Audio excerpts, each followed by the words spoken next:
సంఘంలోని స్థానిక సచివాలయంలో RDO Pavani, pollution control board EE Ashok Kumar quarry అనుమతులకు పర్యావరణ ప్రజాభిప్రాయ సేకరణ కార్యక్రమాన్ని నిర్వహించారు. ముందుగా అధికారులు క్వారీ అనుమతులు సంబంధించిన విధి విధానాలను ప్రజలకు వివరించారు. కొంతమంది క్వారీ కావాలని, క్వారీ వచ్చినందువలన తమకు ఉపాధి, ఉద్యోగ అవకాశాలు దొరుకుతాయని తెలిపారు. మరికొంతమంది క్వారీ వలన పర్యావరణం దెబ్బతింటుందని, ప్రాణ నష్టం జరుగుతుందని తమ అభిప్రాయం వ్యక్తం చేశారు. అందరి నుండి అభిప్రాయాలు సేకరించారు.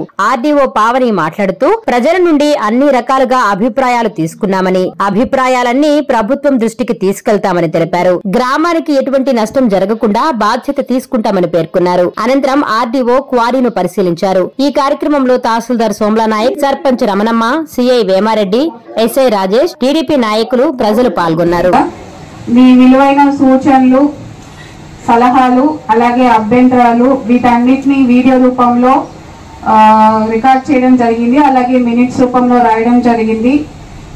ఈ గ్రామం ఎక్కడైతే ఈ మైనింగ్ జరుగుతుందో ఈ గ్రామ ప్రజలందరి శ్రేయస్సు గురించి మేము తప్పకుండా ఆలోచిస్తాము. యాజమాన్య సిబ్బందితో కూడా మాట్లాడతాము. ఈ గ్రామానికి ఎలాంటి నష్టం చేకూర్చకుండా మేము బాధ్యత వహిస్తాము.